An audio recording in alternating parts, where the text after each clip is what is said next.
पाकिस्तान खलीजी पैसों को अमरीकी तहफ्फुज से जोड़ने वाला वो पुल है जिसे अमरीका और ट्रंप दोनों नजरअंदाज नहीं कर सकते। मशरिक वस्ता की सिक्योरिटी के खेल में पाकिस्तान एक बादशाह गर का मुकाम हासिल कर चुका है। सऊदी अरब जैसे ममालिक ने दो टोक मौकफ अपनाया है कि जब तक फलस्तीन आजाद नहीं होता हम इसराइल को तस्लीम नहीं करेंगे, और यही पाकिस्तान का मौकफ है। पाकिस्तान सिर्फ एटमी ताकत नहीं बल्कि एक स्ट्रेटेजिक ताकत भी है। ट्रंप इस हिकमत अमली से एक तीर से तीन शिकार करने की कोशिश कर रहे हैं। खलीज के एतमाद में इजाफा, पाकिस्तान को इनाम देकर अपने कैंप मजबूत करना, इसराइल को मजबूर करना कि वो फलस्तीनियों पर कुछ लचक दिखाए। जब एक दफा मिलिट्री ताल्लुकात इस पीक पर पहुंच जाएं तो उनको कमजोर करना इतना आसान नहीं होता।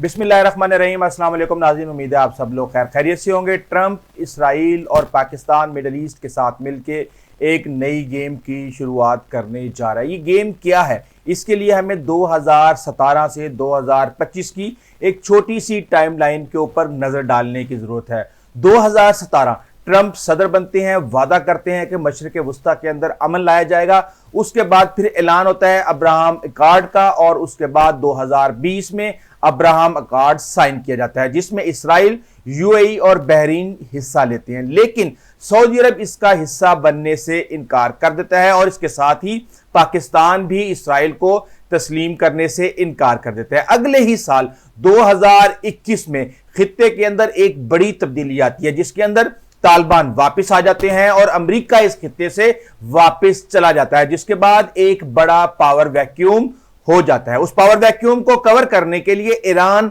अपनी सफारती कोशिशें और दीगर मामलात को फाल कर देता है, बहुत तेज कर देता है, और जिसके बाद पाकिस्तान का रोल यहां पर बढ़ जाता है। ईरान सऊदी अरब के ताल्लुकात नॉर्मलाइज हो जाते हैं 2022-2023 के अंदर, और उसमें सबसे बड़ा झटका यह होता है कि चीन जो है उसके अंदर वो मददगार साबित होता है और एक तरह से ईरान और सऊदी अरब के ताल्लुकात को बहाल करने के लिए गारंटर बनता है। इसके साथ ही अमेरिका के ऊपर दबाव बढ़ना शुरू हो जाता है और चीन सालिस बन के उभरना शुरू हो जाता है। ट्रंप और सऊदी अरब के दरमियान बाइडन की हुकूमत आने के बाद तनाव बढ़ जाता है, दरारें शुरू हो जाती हैं, और एक तरह से सर्द जंग सऊदी अरब और अमेरिका के दरमियान MBS की वजह से शुरू हो जाती है। 2024 के अंदर इसराइल फलस्तीन जंग जो है वो दोबारा शिद्दत पकड़ लेती है, और इसके साथ ही हम देखते हैं कि खलीजी ममालिक इसराइल से सख्त नाराज हो जाते हैं और इसराइल के ऊपर तनकीद बढ़ना शुरू हो जाती है, और अमेरिका की पोजीशन पूरी दुनिया के अंदर कमजोर हो जाती है। और इसके साथ ही फिर हम देखते हैं कि 2025 में ट्रंप की वापसी होती है, नई हिकमत अमली शुरू होती है, खलीजी क़यादत से खिताब किया जाता है और पाकिस्तान का जिक्र बतौर दहशतगर्दी का काबिले इत्माद इत्तेहादी और साथी के तौर पे किया जाता है। अब्राहम अकॉर्ड में पाकिस्तान को शामिल करने के लिए कोशिशें की जा रही हैं और पाकिस्तान को न्यूक्लियर गारंटी स्टेट बनाने की पेशकश की जा रही है। लेकिन इस वक्त जो स्टेज है ये एक नई गेम जो शुरू हो रही है, इसके अंदर इसराइल को बैकफुट पर लाना, पाकिस्तान को आगे लाना, ईरान को घेरना और चीन के असर को बैलेंस करके खलीज को अमेरिका के करीब रखने का मामला जो है वो ज़ेरे गौर है। अब इसमें खिलाड़ी कौन कौन है? सबसे पहले USA और ट्रंप, उसके बाद इसराइल, पाकिस्तान, ईरान, चीन और सऊदी अरब जो खलीजी ममालिक के साथ मिलके जो भी अपना खेल खेलेंगे वो खेल रहे हैं। और इस वक्त जो चालें चली जा रही हैं, सबसे बड़ा कार्ड जो USA प्ले कर रहा है वो है अब्राहम अकॉर्ड की सूरत में। सऊदी अरब जो अपना दबाव डाल रहा है वो ब्लॉक कर रहा है इस दबाव को, वो ये कह रहा है कि फलस्तीन को इंसाफ दो, और Pakistan nuclear guarantee card play कर रहा है, जबकि ईरान अपनी प्रॉक्सी वार्स की चालों को चल रहा है। चीन इस दौरान शटल डिप्लोमेसी को कार्ड को इस्तेमाल कर रहा है, और USA पाकिस्तान को फ्रंट लाइन इत्तेहादी कार्ड निकालता है, और इसराइल साइबर इंटेलिजेंस जो कार्ड है वो खुफिया इस वक्त रखा गया है। इस वक्त जो विनिंग स्ट्रेटेजी बनाने की कोशिश की जा रही है उसके मुताबिक पाकिस्तान GCC यानी कि गल्फ कंट्रीज और अमेरिका का इत्तेहाद कायम हो जाए तो इसराइल बैकफुट पर होगा, ईरान घेरे में आ जाएगा, चीन का असर महदूद हो जाएगा और मशरिक वस्ता अमरीकी ब्लॉक में शामिल हो जाएगा। ये सब कुछ एक आलमी बोर्ड बोर्ड गेम की तरह हो रहा है। लेकिन एक खिलाड़ी की चाल सबको हैरान कर रही है, जी हां, और वो खिलाड़ी है पाकिस्तान। पाकिस्तान का किरदार स्ट्रेटेजिक शील्ड के तौर पर उभर रहा है, जो खलीजी रियासतों के इर्द गिर्द घूम रहा है। और पाकिस्तान सिर्फ एटमी ताकत नहीं बल्कि एक स्ट्रेटेजिक ताकत भी है। मशरिक़ वुस्ता के कई मुमालिक, खास तौर पे सऊदी अरब और यूएई, पाकिस्तान को दिफाई सिक्योरिटी की गारंटी के तौर पर समझते हैं और पाकिस्तान के फौजी मशीर, ट्रेनिंग प्रोग्राम्स और सऊदी अरब के साथ मुश्तरका मशकें इस बात की दलील हैं कि अमेरिका चाहता है कि पाकिस्तान खित्ते में ईरान के असर को बैलेंस करे। लेकिन इसराइल का खेल कुछ और है। चलिए आपको थोड़ी सी तफसील और बता देते हैं कि यह खेल दरअसल है क्या। जब डोनाल्ड ट्रंप ने एक बार फिर इक्तदार संभाला तो दुनिया ने सोचा कि शायद अब कुछ बदल जाएगा, मगर बदलाव ने सिर्फ अंदाज में नहीं, सिमत में भी असर डाला। और इसके बाद ट्रंप का पहला गैर मुल्की दौरा, जो कि सऊदी अरब और यूएई और कतर का था, और उसके अंदर इसराइल को शामिल नहीं किया गया। यह तब्दीली महज जुग्राफियाई नहीं है बल्कि पॉलिसी की है। और अमेरिका का नया बयानिया अब सिर्फ अपनी जेब नहीं भर रहा बल्कि खित्ते के नई सियासी और अस्करी तरजीहात भी तय कर रहा है। लेकिन इन तमाम खलीजी मुआहिदों, टेक्नोलॉजी पार्टनरशिप और दिफाई वादों के बीच एक मुल्क का जिक्र करना हमेशा बीच में आ जाता है, और वो है पाकिस्तान। पाकिस्तान सिर्फ एक फौजी ताकत नहीं है बल्कि एक स्ट्रेटेजिक बैलेंस है और उसका जामिन है। और दुनिया जानती है कि अगर खलीज के अमन को कोई अमली दिफाई सहारा हासिल हो सकता है तो वो पाकिस्तान की अस्करी कुव्वत और खुफिया सलाहियतें हैं। डोनाल्ड ट्रंप के हालिया खलीजी दौरे के दौरान अगरचा इनकी तवज्जो मुआशी और तिजारती मुआहिदों पर मरकूज रही, मगर जब खित्ते के दिफाई सिक्योरिटी की बात आई तो इन्होंने खुले अल्फाज में पाकिस्तान के किरदार को तस्लीम किया। पाकिस्तान और खलीजी ममालिक के दरमियान दहाइयों पुरानी अस्करी वाबस्तगी है। पाकिस्तान की फौज सऊदी अरब, मुत्तहिदा अरब अमारात, कतर, बहरीन और कुवैत में दफाई तरबियत, सिक्योरिटी प्लानिंग और इंटेलिजेंस ताउन के लिए कलीदी किरदार अदा करती रही है। सऊदी अरब में 3000 से जायद पाकिस्तानी फौजी मुख्तलिफ जमीनी और फजाई मिशन पर मामूर हैं। यूएई में पाकिस्तानी अफसरान आला अस्करी मुशावरत देते हैं और बहरीन की फिजाइया की बुनियादें भी पाकिस्तानी माहिरीन ने रखी थी। ट्रंप की तकरीर में पाकिस्तान का हवाला इत्तफाक नहीं बल्कि हिकमत है। पाकिस्तान ने एबे गेट हमले के मास्टरमाइंड को पकड़ने में हमारी मदद की। दहशतगर्दी के खिलाफ पाकिस्तान हमारा काबिले एतमाद इत्तेहादी है। ये वो अल्फाज है जो ट्रंप बार बार अपने मुंह से अदा कर रहा है। ये बयान महज रस्मी नहीं है, ये इस नई अमेरिकी पॉलिसी का इशारा है जहां पाकिस्तान को खलीज में एक अस्करी इंश्योरेंस के तौर पर देखा जा रहा है। पाकिस्तान की स्ट्रेटेजिक अहमियत, न्यूक्लियर बैलेंस और इसके असरात बहुत दूर रस हैं। और पाकिस्तान ना सिर्फ दुनिया की वाहिद इस्लामी एटमी ताकत है बल्कि इसकी स्ट्रेटेजिक डिटेरेंस ने भारत जैसी ताकत को बारहा महदूद किया है। और यही डिटेरेंस अब खलीज में ईरान के बढ़ते हुए असर को बैलेंस करने के लिए इस्तेमाल करने की प्लानिंग की जा रही है। ये एक हकीकत है कि पाकिस्तान ने हमेशा ही सऊदी अरब और ईरान के मुकाबले में सऊदी अरब और खलीज का इंतखाब किया है, और सफारती सतह पर खामोशी से मगर फौजी सतह पर बहुत वाज़ेह अंदाज में। ईरान के खिलाफ दिफाई इत्तेहाद की सूरत में खलीज को जिस सिक्योरिटी गारंटी की जरूरत है, इसका अमली मुजाहिरा पाकिस्तान है। और पाकिस्तान ने हमेशा ईरान पर सऊदी अरब से ताल्लुकात को तरजीह दी है। पाकिस्तान की खास फोर्सेस ईरानी सरहदी नकलो हरकत पर नजर रखती हैं और खलीजी इंटेलिजेंस के साथ ताउन करती हैं। ये बातें अक्सर हमारे नॉलेज में आती रहती हैं। और एक बात याद रखें कि ऊंट के गले में बिल्ली में कई साल से आपको कहता आ रहा हूं कि ट्रंप ने सऊदी अरब से इसराइल को तस्लीम करने की ख्वाहिश का बरमला इजहार कर दिया है। और अगर सऊदी अरब ये करता है, और मेरे ख्याल से उसको ये करना पड़ेगा क्योंकि ट्रंप के अभी 3.5 साल पड़े हुए हैं, तो दूसरा मुल्क पाकिस्तान होगा। और इस तनाजुर में जो खेल निकल कर सामने आ रहा है वो है ट्रंप की जानिब से इसराइल को सफारती तौर पर पीछे धकेलना اور خلیجی مفادات کو اولیت دینا دراصل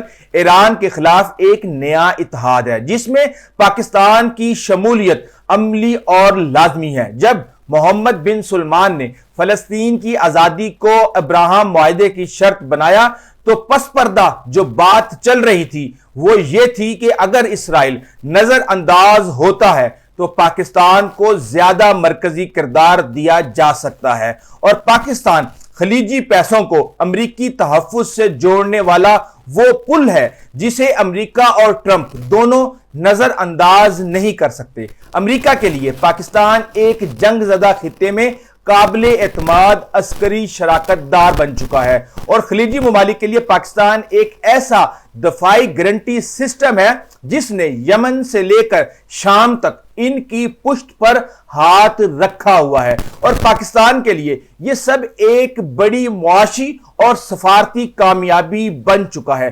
کیا پاکستان آنے والے دنوں میں خلیج کی دفاعی چھتری بننے جا رہا ہے؟ کیا ٹرمپ پاکستان کو صرف ایک اتحادی نہیں بلکہ ایک علاقائی گارنٹی سٹیٹ کے طور پر تیار کر رہا ہے؟ کیا پاکستان کو یہ مقام اس کی نیوکلیئر صلاحیتوں کی وجہ سے ملا ہے یا اس کی سفارتی حکمت عملی کی وجہ سے؟ اور کیا آنے والے دنوں میں اسرائیل کو نظر انداز کرتے ہوئے خلیج میں پاکستان کو مزید کردار سونپا جائے گا؟ وقت ان سوالات کا جواب دے گا، لیکن ایک بات واضح ہے کہ مشرق وسطیٰ کی سیکیورٹی کے کھیل میں پاکستان ایک بادشاہ گر کا مقام حاصل کر چکا ہے۔ یہ گیم 5 بنیادی سطحوں پر چل رہی ہے۔ ایک، اسرائیل کو سائیڈ لائن کرنا، ابراہم اکارڈ کو اثر نو ترتیب دینا۔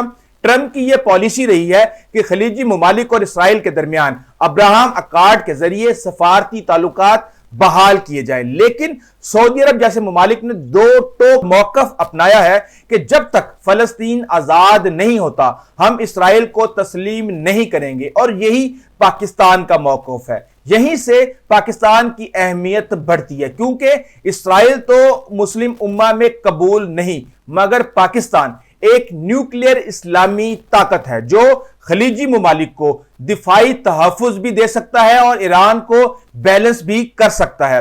ایران کا مقابلہ اسرائیل کے بجائے پاکستان پر انحصار ایران کی بڑھتی ہوئی اثر و رسوخ خاص طور پر عراق، شام، لبنان اور یمن میں خلیجی ممالک کے لیے سب سے بڑا خطرہ ہے، اور ماضی میں امریکہ اس خطرے کے خلاف اسرائیل کو فرنٹ لائن اتحادی کے طور پر استعمال کرتا تھا، مگر اب خلیج اسرائیل پر اعتماد نہیں کرتا بلکہ خفیہ تعلقات تک ہی اس کو محدود رکھنا چاہتا ہے۔ پاکستان کے ساتھ ان کا تعاون کھلا اور قابل قبول ہے، لہٰذا ٹرمپ پاکستان کو ایک اسٹریٹجک تھرو پلر کے طور پر پیش کر رہا ہے جو ایران کو براہ راست چیلنج نہیں کرتا مگر دفاعی بیلنس ضرور قائم رکھتا ہے۔ اگر پاکستان کو خلیجی دفاع میں مرکزی کردار ملتا ہے تو اسرائیل کی خفیہ انٹیلیجنس اور عسکری صلاحیتوں کی اہمیت کم ہو جاتی ہے۔ یہ ایک سیاسی گیم ہے، اور اسرائیل پر انحصار کم کریں، پاکستان جیسے مسلم ممالک کو آگے لائیں، مسلم دنیا میں امریکہ کی ساکھ کو بہتر کیا جائے اور اسرائیل پر دباؤ رکھے کہ وہ فلسطینیوں کے معاملے پر رعایت برتے۔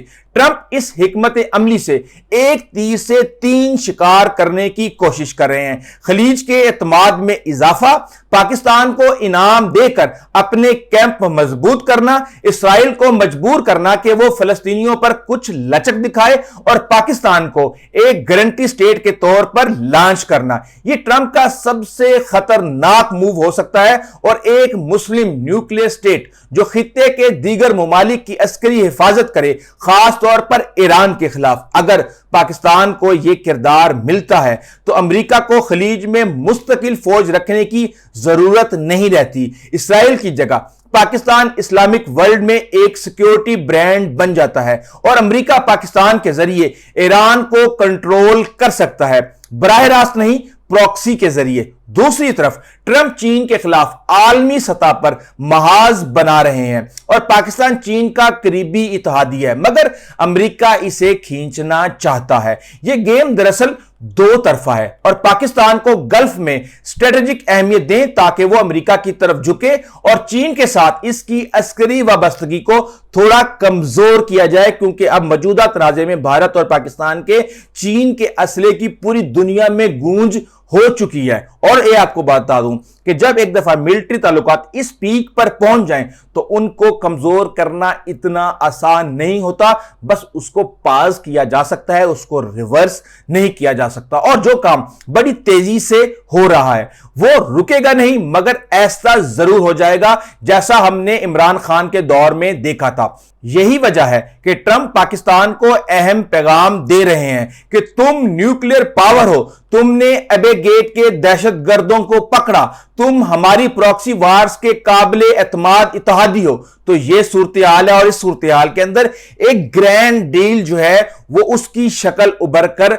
सामने आ रही है। और वो शक्ल क्या है कि इसराइल, अमेरिका, खलीजी मुमालिक, पुराना इत्तेहाद, पाकिस्तान, अमेरिका, खलीजी मुमालिक, नया इत्तेहाद। और ट्रंप ये नया इत्तेहाद तख्लीक कर रहे हैं जिसमें इसराइल को बैकफुट पर लाना, पाकिस्तान को फ्रंट लाइन रोल देना, ईरान को सफारती तौर पे घेरना, पाकिस्तान मशरिक वस्ता का सिक्योरिटी गारंटर बन के उभरना।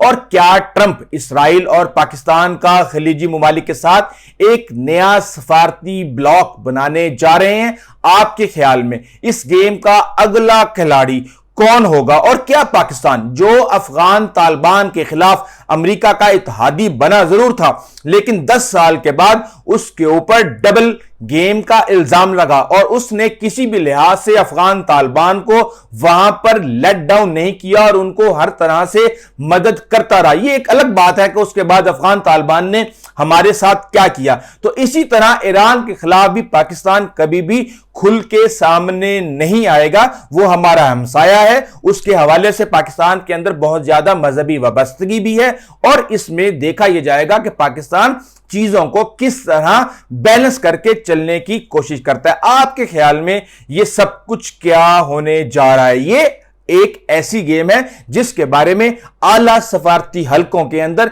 डिस्कशंस जो हैं वो की जा रही हैं। कमेंट्स में जरूर बताइएगा, लाइक जरूर कीजिएगा और अगर आपने अभी तक इस चैनल को सब्सक्राइब नहीं किया तो जरूर कीजिएगा। Until the next time, Allah Hafiz.